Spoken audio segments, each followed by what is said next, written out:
Meet Marcus. He's the first one in the office and the last to leave. He's brilliant, hardworking, and incredibly kind. But there's a problem. Despite his talent, Marcus feels invisible. He's the guy people talk over during lunch and the one whose ideas are often borrowed without credit. He wonders why. Despite his efforts, the respect he craves seems to slip through his fingers every single day.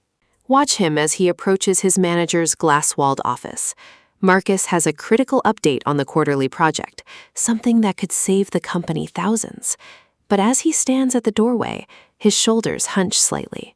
He waits for a gap in the silence, feeling like an intruder in a space where he belongs.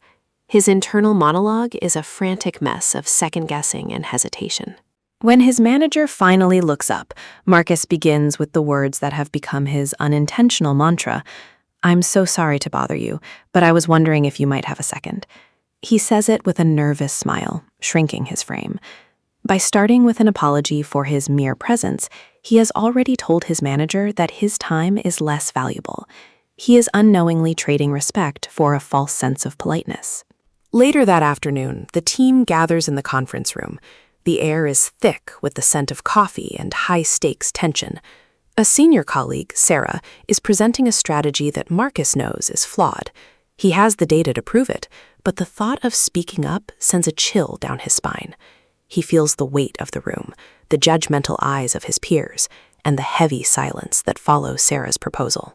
Marcus clears his throat. "I'm sorry, I might be wrong, but I think we should look at the logistics again." Before he can even finish his thought, another colleague cuts him off, dismissing his concern with a wave of a hand.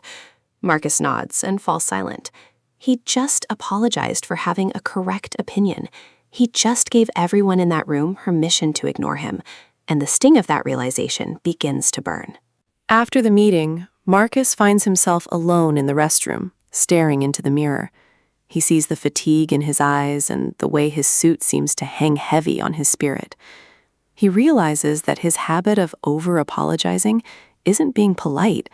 It's a defense mechanism that is slowly eroding his authority. He is tired of being the nice guy who finishes last. He decides, right then, that things need to change. He remembers the words of a mentor from years ago. Respect isn't given, it's commanded by how you carry your own value. Marcus spends the evening researching, reflecting, and practicing. He realizes that every "I'm sorry" for something that isn't a mistake is a brick in the wall between him and the respect he deserves. He prepares for the next day with a new sense of purpose and a different internal script. The next morning, a new conflict arises. A different project lead attempts to dump an unfair amount of last-minute work on Marcus's desk, expecting the usual submissive, "Sorry, I'll get it done." The office is buzzing with the usual morning energy, but for Marcus, the air feels different. He feels grounded, his feet planted firmly on the floor as he watches the colleague approach with a stack of files.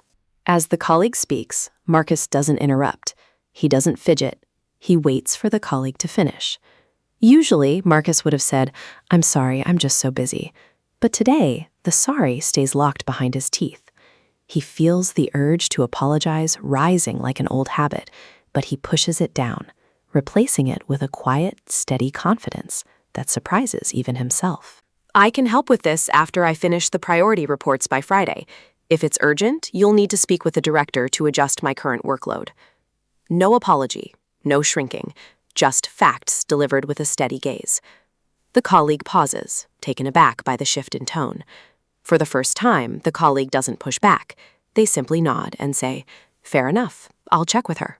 The energy in the room shifts instantly. It's as if a spell has been broken. Marcus realizes that by respecting his own time and boundaries, he has forced others to do the same. He doesn't feel like a jerk, he feels like a professional. He notices his posture improving naturally, his chest opening up, and his voice finding a resonance it hasn't had in years. The invisible man is starting to become seen. By the end of the week, Marcus is back in the boardroom. This time, when he points out a discrepancy in the data, he doesn't start with, "I'm sorry." He starts with, "Looking at the data, we have a more efficient route." The room goes quiet, but it's a silence of attention, not dismissal. His boss leans in, actually listening to the logic Marcus is presenting. He feels the power of his own words landing with impact. The transformation is internal as much as it is external. Marcus no longer feels the need to apologize for his existence or his expertise. People start coming to him for advice, not just favors. He realizes that instant respect wasn't about being louder or meaner. It was about removing the unnecessary apologies that were signaling his own lack of self-worth to the world. He has finally claimed his seat at the table. If you want instant respect, stop apologizing for things that aren't your fault. Stop saying sorry for having an opinion, for taking up space, or for being right. Words have power, and the words you use to describe yourself are the ones the world will use to treat you. Start replacing "I'm sorry" with "thank you for your patience," or simply stating your truth. Watch how the world changes when you stop shrinking. Your time and your voice are valuable. Don't trade them for a false sense of politeness. If you found Marcus's journey helpful, hit the like button and subscribe for more stories on mastering your mindset and commanding respect. Comment below with one situation where you'll stop over-apologizing this week.